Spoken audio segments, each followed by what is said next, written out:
Caffeenatti afyaa'ee akka ta'aniif dhiyaatan kun gahumsaan maal fakkaatu ka jedhu gaafiin qabu. Jalqaba irratti paartiidha ka dhiyeesse jedhamee jira.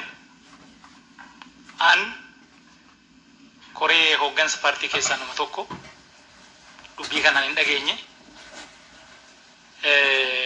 Warri godina irraa dhufanii itti mari'atanuu akka jiru nan beeka. Hirmaachisuun baay'ee gaariidha.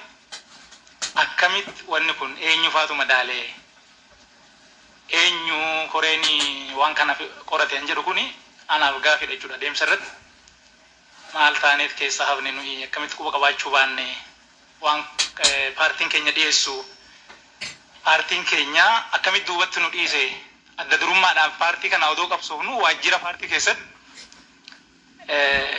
koree hooggansaa taanee bakka jirrutti warri immoo koree kanarraa fagoo jiran dhufanii bakka mari'atanitti maaliif keessa hafne ka jedhu tokko akka adeemsatti gaafiin qaba. Lammaffaa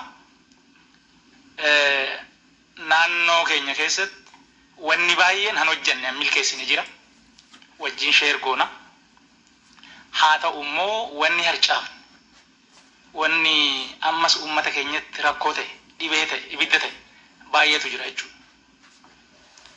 Maddi rakkoo kanaa akkaataan caffeen keenya itti gaafatamummaa qaama raawwachiiftu itti ilaalaa turetu rakkoodha jedhee nama jechuudha. Kanaaf caffee kanatti namni afyaa'ii ta'uu qabu nama muuxannoodhaanis gahumsaanis waan kana madaalu beekamu ta'utu irra jira. Amma wanni an dhiyaaten kun kabajamtuu adde Sa'aadaanis kabajamaa obbo Eliyaas Ummataatis bakka jiranitti waan baay'ee akka hojjetan gatii baay'ee akka kaffalan nan beeka. Garuu immoo seektara yoo hooggananii hin beekan jechuudha. Oromiyaan bal'aadha biyya.